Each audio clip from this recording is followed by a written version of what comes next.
est-ce que on n'aurait pas vu aujourd'hui un collectif se construire à l'OL? Parce que honnêtement, waouh! Bonjour à tous et à toutes, ici Raphaël, j'espère que vous allez bien. Nouveau débrief aujourd'hui de ce OL AJA. Ah, quel match! On va en parler, bien sûr, on va en parler en détail. Bien sûr, comme d'habitude, avant de commencer, likez, abonnez-vous, ça fait vraiment plaisir et ça m'aide à avancer tout simplement. Ah, quel match et quel collectif! Ça faisait longtemps, voire jamais, moi qui regarde l'OL depuis 5 ans, je n'avais, je crois, jamais vu un collectif pareil. Je vous le dis, je crois que j'ai jamais vu ça. Ce soir, j'ai vraiment vu un collectif. Un collectif pas parfait, une équipe pas parfaite. On va en parler, des erreurs que je trouve récurrentes et qui me semblent importantes à souligner parce que c'est peut-être ça qui me met un gros doute sur la qualification contre Manchester United. Mais honnêtement, ce soir, on a vu quand même des belles choses de la part de nos joueurs, des moins belles, honnêtement. Je pense qu'on avait 11 joueurs sur le terrain, dont 10 qui ont été vraiment bons. Et bien sûr, vous savez très bien de qui je vais parler, qui a été moins bon, mais on en parlera ensuite.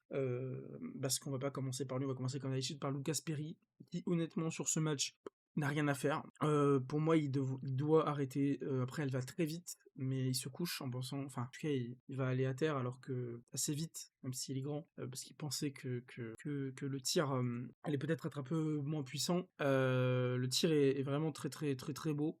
Très bien placé, très compliqué pour Perry d'aller chercher, c'est pas de sa faute de toute manière. Sur le but, on en reviendra. J'ai trouvé un Lucas Perry assez juste aujourd'hui, pas grand chose à dire. Voilà, moi je pense que en globalité, ça vaut pour Perry, ça vaut un 5,5-6. Voilà, dans la globalité pour Lucas Perry. Ensuite, on a eu un excellent match de Salih Koumbedi, honnêtement. Je le trouve exceptionnel sur ce match, j'ai pas peur des mots.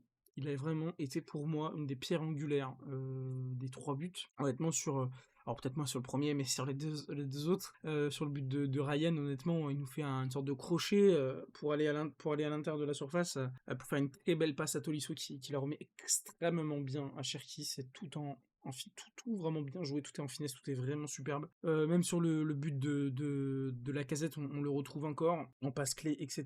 Et en fait, il est toujours là, il rentre énormément à l'intérieur. Alors là, on va pouvoir voir un peu sa hitmap, mais on voit aussi qu'il joue à l'intérieur. Je l'ai vraiment trouvé extrêmement intéressant. Je me dis qu'on a vraiment deux bons latéraux qui ont des profils assez différents, on va dire. En tout cas, je trouve que Koumbedi a peut-être montre plus de choses dans le jeu, plutôt dans l'axe, ou en tout cas dans cette zone-là, entre vers Cherki, Nemanja Matic et Almada. Là où Maitland-Niles, je le trouve moins présent ici, mais Maitland-Niles a d'autres qualités. Donc en fait, on a deux latéraux pistons, entre guillemets, puisque là c'est des latéraux, mais Koumbedi honnêtement a joué très très haut aussi, et voilà, hein, donc c'est même plus qu'un latéral là aujourd'hui, et j'ai trouvé le match extrêmement bon. Honnêtement, c'est pour moi vraiment un match excellentissime de la part de Koumbedi. Ensuite, Kaleta-Char, je l'ai trouvé solide aujourd'hui. J'ai trouvé qu'au début du match, il avait beaucoup de mal. Ça a failli nous coûter cher au début de match, hein, parce que je me rappelle de ballons qui lui passaient au-dessus. Je pense qu'il a eu un peu tout du mal tout le long. Douillet, donc bon, un peu dommage, mais dans l'ensemble, je le trouve vraiment bon. Bon, voilà, il a subi quelques dribbles. Mais voilà, les duels, c'est presque tout remporté. Aujourd'hui, il n'y a pas de perte de balles. C'est très très propre. Douillet Kaleta-Char. Bon, voilà, moi je pense que voilà, là où Koumbedi aujourd'hui mérite vraiment je pense un bon 8, un bon 8,5 même. Douillet s'en sort pour moi avec un 7,5 à peu près. Parce qu'il a vraiment été par contre extrêmement bon, mais par contre voilà, j'enlèverai pas le fait de le vendre cet été, parce que pour moi ça reste quand même assez friable, et il est bon par moment. Aujourd'hui il a été bon, donc tant mieux. Niakate qui se récolte une note assez moyenne, mais aujourd'hui que j'ai trouvé vraiment présent. Alors voilà, il a réussi tous ses duels, voilà, je le trouve plutôt bon, hein, aujourd'hui. Il a été propre, il a franchement pas eu de grandes choses à faire non plus, mais il a été bon dans tout ce qu'il a fait. Voilà, moi là où j'aurais plus un bémol sur Koumbedi Kaleta-Char, c'est sur le but qu'on prend, où les deux sont un petit peu trop passifs, et c'est là où on va en venir après sur les choses récurrentes qui font que j'ai quand même que voilà, je pense que Lyon est une bonne équipe, mais ce qui fait qu'elle n'est pas une très bonne équipe. C'est ce genre de choses-là. Après, il y a les joueurs évidemment qui vont avec. On peut pas avoir une très bonne équipe avec des joueurs qui sont bons, mais qui sont pas, voilà, des fois de classe mondiale. Voilà, des fois c'est compliqué. Mais il y a quelqu'un aujourd'hui très juste, Abner, que j'ai trouvé vraiment présent de partout. Très bon aussi, voilà, c'est quelqu'un qui va vraiment jouer aussi dans la même zone à l'opposé que de Koumbedi, mais quelqu'un qui va monter énormément, qui va tenter beaucoup de choses aujourd'hui. Il a quand même remporté beaucoup de duels. Alors, le duel aérien, non, mais les duels au sol vraiment, vraiment propres. Voilà, il nous fait pas de passes clés, etc. Mais j'ai trouvé vraiment présent. Là où Koumbedi, il aura peut-être des passes clés. Il en a une, effectivement, donc c'est bien elle à laquelle je pense. Mais aujourd'hui, voilà, là où Koumbedi va tenter deux centres, lui, il n'en tente pas. Mais par contre, je le trouve quand même très présent. Je le trouve très juste, en fait, surtout dans le jeu court, dans ce qu'il peut apporter là en plus, donc faire un surnombre et donc venir la donner à Georges, à Thiago, donc très intéressant aujourd'hui Abner Vinicius, pour remplaçant, mais pareil pour moi, peut-être un peu trop juste, aujourd'hui fait un bon match, mais voilà, aujourd'hui content quand même d'Abner Vinicius. Ensuite Nemanja Matic, que j'ai trouvé très propre en première mi-temps, en deuxième un petit peu moins présent, mais voilà, on sait que c'est une fatigue, hein, c'est pas un joueur qui a de la bouteille pour forcément tout. Il a tenté des passes en profondeur qu'il a pas tout réussi. Voilà, il réussit pas toutes ses passes. Bon, c'est pas un match exceptionnel, je dirais, d'Emmanuel Matic, mais c'est extrêmement solide. Aujourd'hui, ce duo-là, Tolisso-Matic, mais surtout Tolisso, a été extrêmement bon. Bon, voilà, on voit quand même qu'il remporte ses duels pour la majorité. Il a eu des pertes de balles tout de même, quand même pas mal de pertes de balles, mais aujourd'hui, je le trouve en globalité vraiment bon, Emmanuel Matic. Euh, et ça fait vraiment plaisir, honnêtement. Et Tolisso, bon, est-ce que j'ai encore, comme j'avais dit sur le dernier match que j'ai débrief contre le LOSC, est-ce que j'ai encore besoin de dire ce que je pense de Corentin Tolisso cette année? C'est une passe D qui est magnifique, c'est beaucoup de passes réussies, deux passes clés, des passes en profondeur, beaucoup de passes en profondeur, dont presque la moitié qui sont réussies, les duels presque tous remportés, très peu de pertes de balles, c'est extrêmement solide, il peut, voilà, là où je pense où il y avait un premier but, là où la Lacazette était largement hors jeu, mais on voit qu'il peut aller dans cette surface adverse, on voit quand même qu'il est vraiment présent de partout et qu'il compense aussi beaucoup, hein, donc c'est, voilà, il a joué un match, encore, hein, il joue encore dans 4 jours, donc voilà, faut se calmer peut-être avec Tolisso un petit peu, faut peut-être le laisser un petit peu souffler, mais ensuite Thiago Almada aujourd'hui que j'ai trouvé très juste, il n'était pas forcément ultra, on l'a pas ultra vu, mais c'est aussi ça sa force, c'est que je trouve que en fait c'est un fluidifieur, hein. Il fluidifie parce que tout ce qu'il fait, tout ce qui va vers lui, c'est très précis. Je me rappelle d'une perte de balle. Franchement, une perte de balle pour moi, il a quand même beaucoup de ballons. Euh, alors pour moi, alors il y a 9 pertes de balles, vous voyez, mais comme quoi, moi j'en pense vraiment à une à un moment qui rate en voulant tenter quelque chose. Mais honnêtement, tout est très propre de la part de Thiago Almada. Aujourd'hui, on l'a moins vu dans la finition, où là on pourrait aussi peut-être l'attendre un petit peu plus. Mais honnêtement, en fait, s'il est pas là, je pense qu'on voit aussi la différence, parce qu'en fait, c'est un peu ce travail, même parfois invisible, même si on le voit plus sur le terrain que par exemple un Cacré, qui à l'époque, quand il était bon, faisait réellement un travail invisible. euh, Parfois, mais des fois, voilà, c'est pas sur lui forcément que tu vas poser tes yeux, Thiago Almada, mais en fait, tout est vraiment propre de sa part. Donc c'est vraiment un bon match. J'ai un peu oublié, je dois l'avouer, voilà, Nakate aujourd'hui, par exemple, là où Keita Char, comme j'ai dit, je vais mettre un 7, 7,5, aujourd'hui Nakate c'est un 6,5, Abner je pense un solide 6,5, Tolisso c'est un 8, Nemanja c'est peut-être un 6,5, 7. Cherki, on va en parler après, et Almada, c'est pour moi un 6,5. Voilà, je pense que en globalité, c'est à peu près ça les notes. Ryan Cherki qui fait un match de papa, hein, qui nous fait un but très très joli, une très belle finition d'ailleurs. Euh, voilà, il a pas eu énormément de tirs, mais ça lui a suffi. Vous voyez, un but attendu 0.13, il en met un, donc c'est très propre ce qu'il fait. Voilà, au niveau des X-Got, en vrai, il en a vraiment mis. Voilà, elle est très belle en fait, elle part vraiment très très bien. Donc c'est magnifique. Il a tenté de descendre, pas trop réussi aujourd'hui, mais honnêtement, moi je pense à son duo avec Koumbedi aujourd'hui parfois, et même à sa passe de la Lacazette quand il rate, ou des fois après il rate, hein, des fois c'est frustrant parce qu'il rate des choses, et ça on en viendra. On en viendra sur la globalité de l'équipe qui aujourd'hui je trouve des fois dans le dernier tiers du terrain vraiment ne fait pas les bons choix. Mais aujourd'hui c'est quand même très très fort. Moi je pense vraiment à quelques touchés, à quelques...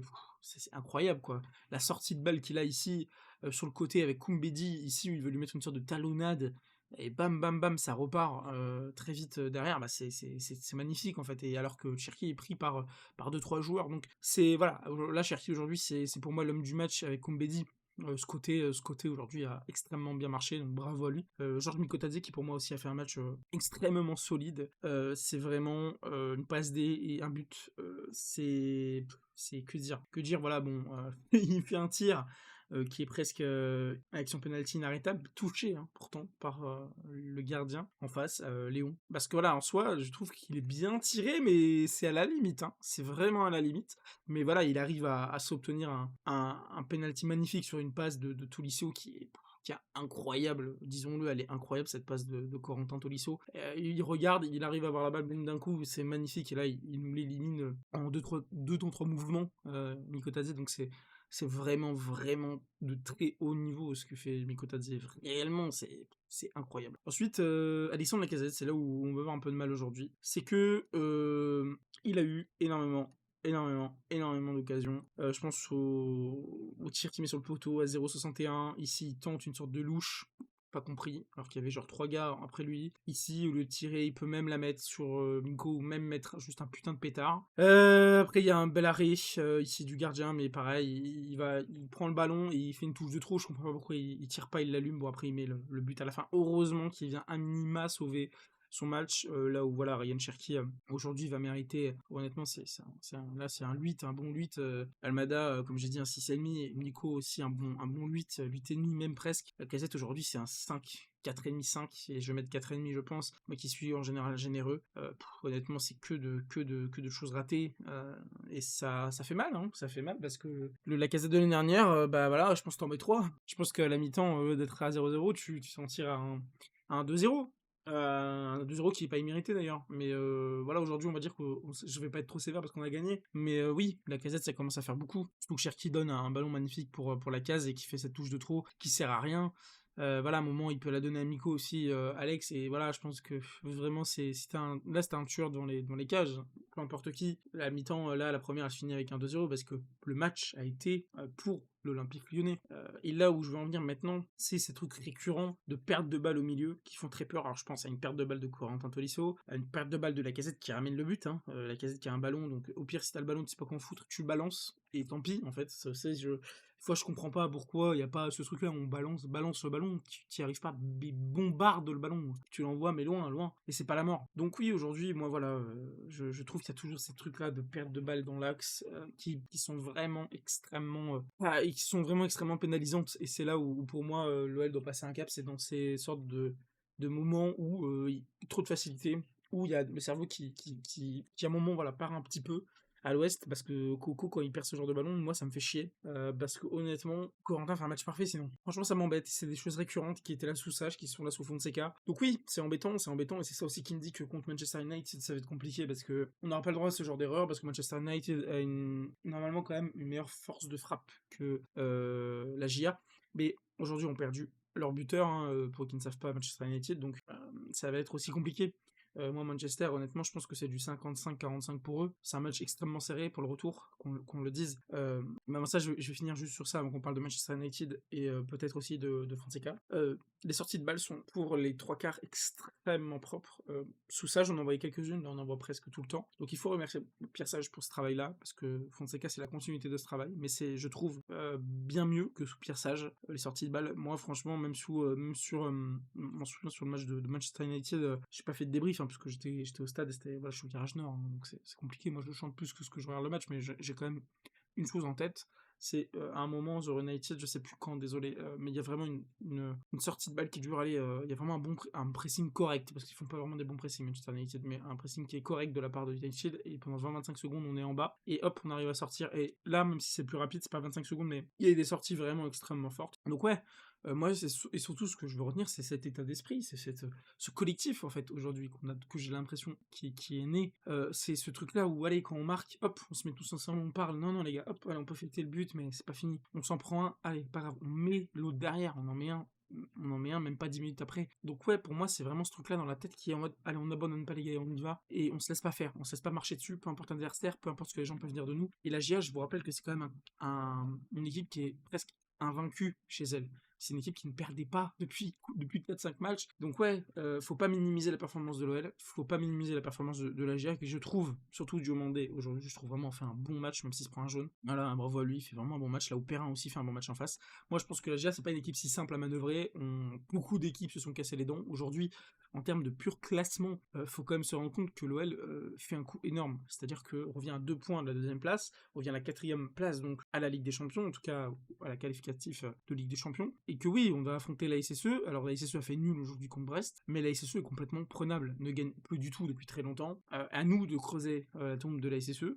Tant pis pour le derby, hein, mais pour le derby de l'année prochaine, mais faut creuser leur tombe. Il faut y aller avec les crocs. Et je pense que si jeudi tu fais un résultat Manchester United, je pense que honnêtement tu peux éclater cette SSE. Maintenant, il faut la respecter. Moi j'ai toujours dit qu'il faut respecter absolument tous les clubs contre qui tu te bats. Que ce soit Manchester United, que ce soit la SSE, que ce soit Montpellier, peu importe, parce qu'il n'y a pas de match gagné dans le foot, ça n'existe pas. Il faut respecter absolument toutes les équipes, comme on n'a pas su le faire contre Bourgoin. Donc voilà, je pense que voilà, c'est juste savoir se respecter, respecter l'adversaire, et respecter l'adversaire, c'est se respecter aussi. Donc aujourd'hui, on les a respectés. Je trouve que par contre, à la fin, il y a quand même eu un petit peu... voilà, on voyait que physiquement, peut-être mentalement, on a quand même un petit peu lâché, peut-être dans les 5 dernières minutes, parce que la GA, pour moi, pouvait peut-être en mettre un deuxième, avait l'occasion d'en mettre un deuxième, donc voilà, c'est sur ce truc-là, sur la défense, mais il n'y a pas que la défense, mais c'est surtout ce truc mental, de mentalité, de ce qu'on peut faire, qui des fois me dérange. Donc voilà, on verra ce que ça va donner jeudi, mais voilà, pour revenir contre United, j'ai dit, je parlais avec beaucoup de gens, je dis que je suis pas confiant personnellement, j'étais pas confiant au match aller, je ne le suis pas au match retour, même si Manchester United aujourd'hui vient de se prendre un 4-1, et même avec son deuxième gardien, vient de se prendre une raclée. L'OL a pas montré de bonnes choses, je trouve, face à Manchester United, aurait pu montrer beaucoup mieux. En tout cas, c'est le rue de la finition, on aurait pu gagner 3-1, 4-1 peut-être face à United, ça aurait pas été une honte, 4-2. Aujourd'hui, on est juste sur un match nul frustrant, mais en même temps encourageant, dans le sens où je pense que dans la mentalité donnée, montrée, pardon, c'est vraiment extrêmement propre. Je mets cette expression alors qu'elle veut rien dire, mais vous m'avez compris, aujourd'hui, la mentalité, c'est une mentalité que j'ai rarement vue à l'OL, que j'ai vue peut-être un petit peu sur Rudy Garcia à un moment, sur une première partie de saison, je ne sais plus quelle année, où sous Covid, hein, on est premier, où vraiment je trouve qu'on a une sorte de mentalité, mais un peu moins là, c'est moins collectif, mais c'est quelque chose que j'arrive un peu à revoir, mais là beaucoup plus multiplié, et je trouve qu'il y a vraiment un collectif qui se dégage, et pour moi c'est l'année ou jamais. Alors, on dit jamais, mais il y aura beaucoup d'autres, je pense, dans l'histoire de l'OL, demi-finale de peut-être d'Europe. Mais tu bats United, derrière, il y a peut-être Bilbao ou peut-être les Rangers. De l'autre côté, il y aura sûrement Tottenham ou bien Bodo Glimt. Honnêtement, je vais pas le dire, mais vous savez très bien ce que je pense. On le sait tous, mais moi je suis pas confiant parce que l'OL peut déjouer. Manchester United peut faire aussi un bon match, même si joue pas très bien, peut faire un bon match. Mais si l'OL joue aujourd'hui comme ça face à United qui franchement a un football très moyen, à part Bruno Fernandes, en face il y a pas grand chose. Hein. Donc ouais, et ne foire pas tout devant les cages, parce que aussi, hein, j'ai pas souligné, mais tous des mauvais choix, pardon, dans le dernier tiers là. Ici, à partir de là, imaginez que c'est les cages en face. Il y a vraiment des fois, je pense qu'aujourd'hui, si tu fais les bons choix, tu peux finir à 5-1, il y a pas de honte. Donc ouais, il faut, je pense, signer l'action, pas s'en vouloir comme le match allait. Et si tu réussis, en plus, ce match retour demi-finale est chez toi. Voilà, hein, c'est ce qu'il reste à faire, les gars. Puis voilà, moi j'ai fini mon débrief. Et sur ce, je vous souhaite une excellente soirée. Profitez bien de la semaine, jusqu'à jeudi. Ouais, va falloir vraiment avoir un très bon match.